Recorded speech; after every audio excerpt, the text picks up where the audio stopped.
Hello everyone, welcome to class 12th math with Priya. तो आज हम डिस्कस करेंगे इनवर्स ट्रिग्नोमेट्रिक फंक्शन और उसकी एक्सरसाइज 2.1।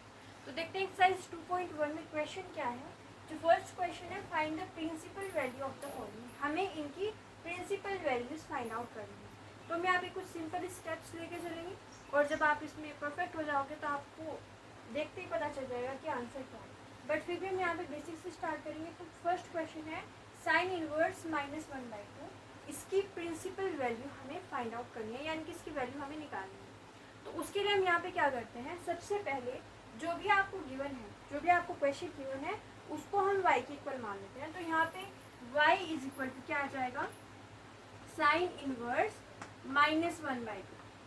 जो भी क्वेश्चन गिवन है, फर्स्ट स्टेप क्या है कि उसको y के इक्वल मान लीजिए। तो y is equal to sine inverse -1/2 आ जाएगा।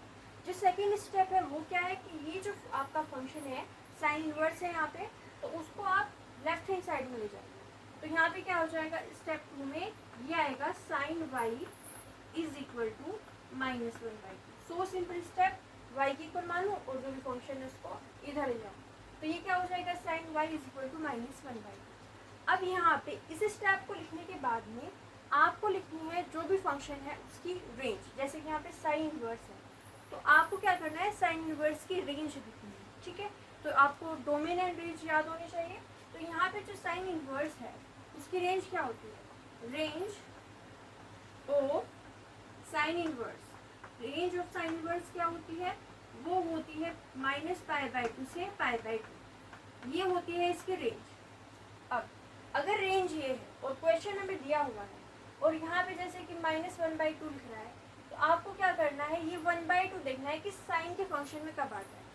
अगर -π/2 से π/2 हमारी रेंज आ रही है और फंक्शन में है यहाँ पे कुछ एंगल, जैसे 1/2 लिख रहा है, तो आपको देखना है कि साइन में वो वैल्यू कब आती है।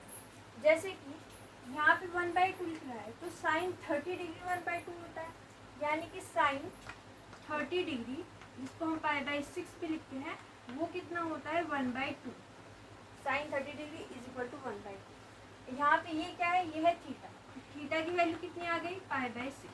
अगर हमारी रेंज है ये, अगर रेंज है -π/2 से π/2, आपको क्या करना है, माइनस थीटा लगाना है। यानी कि ये जो हमारे पास थीटा लिख रहा था ना यहाँ पे π/6, इसका माइनस लगाना है, मतलब माइनस थीटा यानी -π/6।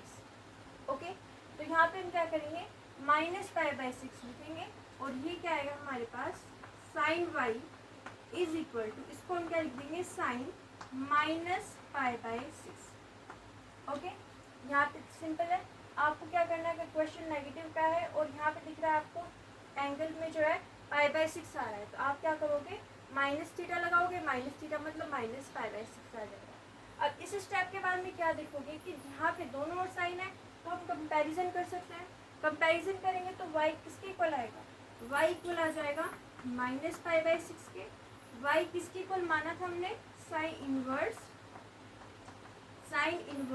-1/2। तो ये वैल्यू कितनी आ जाएगी, -π/6। ओके, तो फिर से देखिए यहाँ पे सबसे पहले स्टेप y की इक्वल मानिए। इसके बाद में जो भी फंक्शन है उसको लेफ्ट हैंड साइड में ले जाइए। ये जो वैल्यू आपको दिख रही है, यहाँ पे आपको क्या करना है, आपको रेंज चेक करनी है। अगर रेंज है -π/2 से π/2, तो आपको क्या करना है, माइनस थीटा लगाना है। तो यहाँ पे हम क्या करेंगे, माइनस थीटा लगाएंगे तो -π/6 आएगा, यानी कि ये हो जाएगा sine y is equal to sine -π/6। तो y की वैल्यू आएगी -π/6। तो ये y जो हमने माना था उसकी वैल्यू कितनी आ जाएगी, -π/6 आ जाएगी। अब दूसरे क्वेश्चन से देखते हैं कि ये जो रेंज है इससे हम कैसे हेल्प लेते हैं। यहाँ पे हमने रेंज चेक की, उसके अकॉर्डिंग हम क्वेश्चन करें। यहाँ पे भी हम रेंज चेक करेंगे और उसके अकॉर्डिंग क्वेश्चन करेंगे। तो ठीक है, अब हम करते हैं सेकंड क्वेश्चन। सेकंड क्वेश्चन में भी सेम स्टेप लगेंगे। तो यहाँ पे क्या है, फंक्शन ये है। सबसे पहला स्टेप क्या है, इसको y के इक्वल मानते हैं। तो y इज इक्वल टू क्या आएगा, कोस इनवर्स √3/2। ठीक है, ये आ जाएगा। अब यहाँ पे एक कोस है, इधर ले जाइए तो ये क्या हो जाएगा, कोस y इज इक्वल टू √3/2। इसके बाद में क्या करते हैं, जो भी हमारे पास फंक्शन है उसकी रेंज निकालते हैं। तो रेंज क्या होती है, कोस इनवर्स की। तो रेंज होती है कोस इनवर्स की 0 से पाई।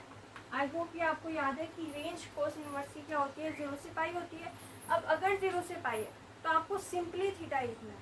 यहाँ पे आप क्या लिखोगे, सिंपली थीटा लिखोगे, यानी कि ये किसके इक्वल आएगा, देखिए यहाँ पे देखिए, अगर एंगल पॉजिटिव है तो सिंपल थीटा लिखते हैं, अगर एंगल यानी जो थीटा है अगर वो पॉजिटिव है तो आपको सिंपल थीटा ही लिखना है, और अगर एंगल आता है नेगेटिव तो आगे क्वेश्चन में हम देखेंगे कि पाई माइनस थीटा लगाता है, तो यहाँ पे पॉजिटिव है तो हम सिंपली थीटा ही लिखेंगे। अंडर रूट 3/2 कब आता है, अंडर रूट 3/2 आता है 30 डिग्री पे, 30 डिग्री मतलब पाई/6, तो यहाँ पे हम क्या लिख देंगे, सिंपली पाई/6 लिख देंगे, यानी कि ये आएगा cos पाई/6, ठीक है।